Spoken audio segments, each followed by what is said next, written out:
quiet of night, I whispered my plea, holding her close, hoping for her decree.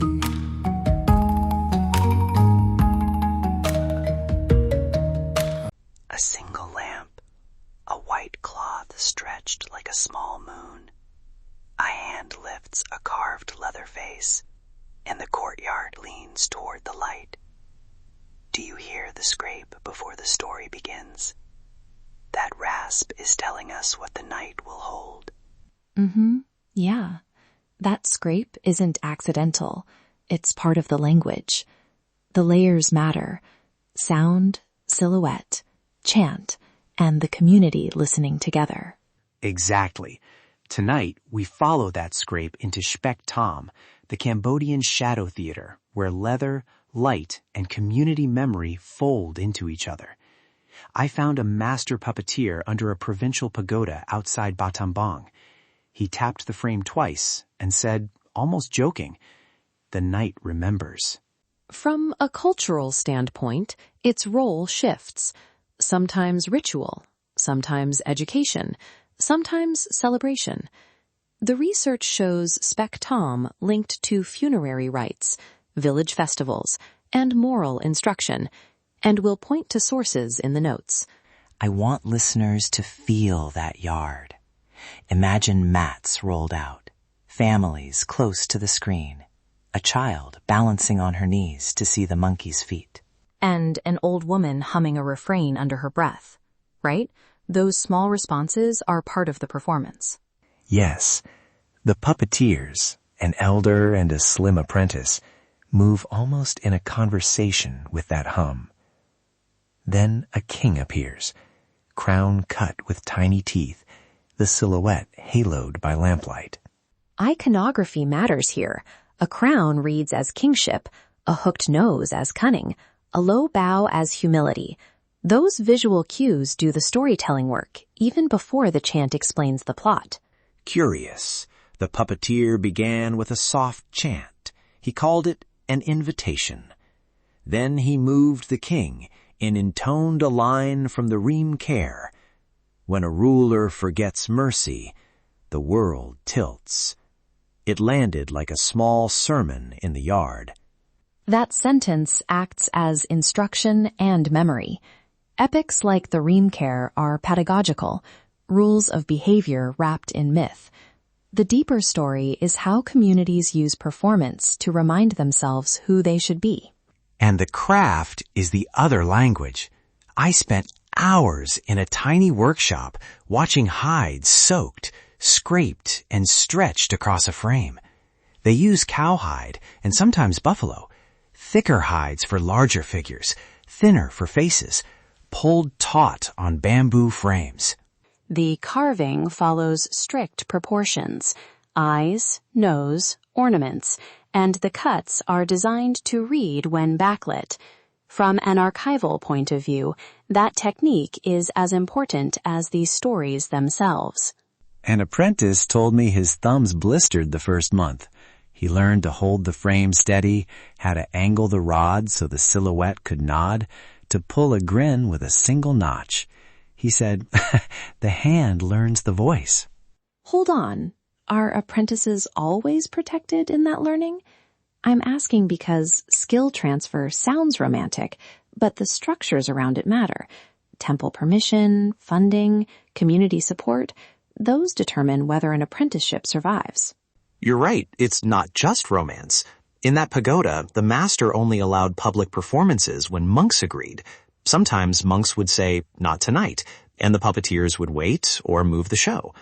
Grants and donations also keep apprentices paid during quiet seasons. Exactly. For preservation, consent and custodial conversations are essential. Archives that digitize performances insist on recorded permissions and shared access with communities. The complexity here is legal, ethical, and cultural all at once. Back in the workshop, they mix dyes by hand. Natural pigments for ornamenting a hero's belt, carmine for a queen's robe, and sometimes modern paints for durability. The master said, "We use what lasts in the flame and the sun." From a conservation standpoint, those material choices matter. Hide treatment, adhesive types, and storage conditions all affect longevity. Museums and community centers need that craft knowledge to care for collections respectfully. I want to name a small ethical tension. When performances move to city stages for tourists, some rituals get shortened or reordered. Is that always bad? Sometimes communities choose to adapt, so apprentices earn a living. But sometimes adaptation can strip context. That's the friction, right? Performance can sustain a craft financially, yet it can risk turning ritual into spectacle. We must ask, who decides what gets shown, and who benefits? Those answers determine whether change respects or erodes heritage. In one village, the puppeteers negotiated a middle path. They performed a condensed epic for visitors, but kept longer ritual nights reserved for the pagoda. They charged modestly for tourist nights and used funds to pay apprentices and repair hides. Small economies, big impact. And diasporic performances matter too. Cambodian communities abroad stage Sbek Thom to pass memory to younger generations. But there, the question becomes how to keep ritual integrity when the setting changes. The evidence shows community-led curation works best. A practical listener note. If you're traveling to see Sbek Thom, prioritize a pagoda community night over a commercial slot. Dress modestly, ask before recording, and if you're invited to a workshop, consider buying materials or contributing to an apprenticeship fund. Also, check archives in cultural centers. Several Cambodian organizations and diaspora groups have digitized performances with performer consent. Those recordings are ethical learning resources and often include contextual notes you won't get at a quick show. Before we close, a small scene. Frames stacked like sleeping fans. An apprentice practicing the monkey's gait in the doorway. A monk offering a quiet blessing as the hide is strung. The master puppeteer looked at his work and said, "We are made of shade, but we teach light." The takeaway, enjoy the wonder, but respect its anchors, permission, context, and community benefit. Support archives, support apprentices, and listen to custodians about what can be shared. If this stirred you, check our show notes for verified performance listings, apprenticeship programs, and archive links. We documented consent practices and performer credits so you can follow responsibly.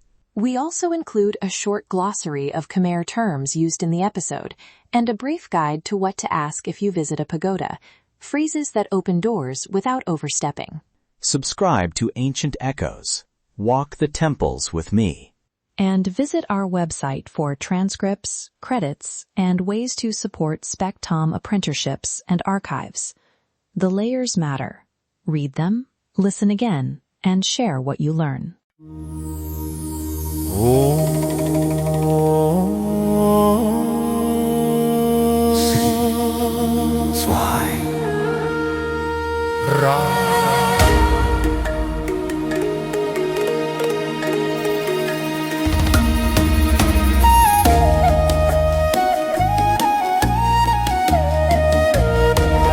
Oh, shining diamond, flawless and red, you stand so quiet, soft in the air.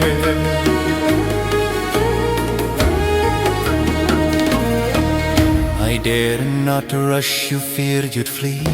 Your heart too pure to belong to me.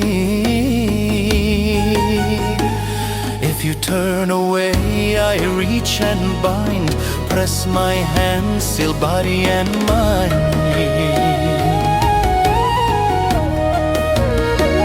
Your brows I trace, your breath I steal. This mark I place is dark and real. From this moment break and fall, hear the spell, obey the call.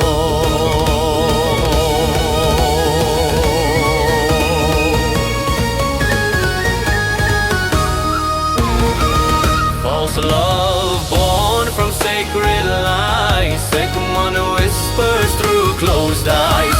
Follow me, don't fight, don't run, your soul is caught, my work is done.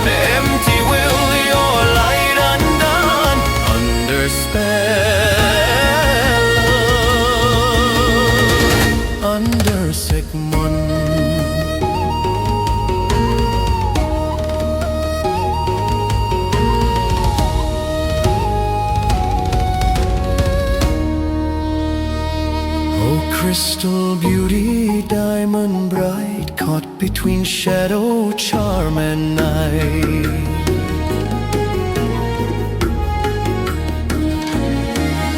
Time won't save you, truth won't last. This vow is carved, the line is cast. My words are smoke, my touch is fire. I bend your heart to dark desire.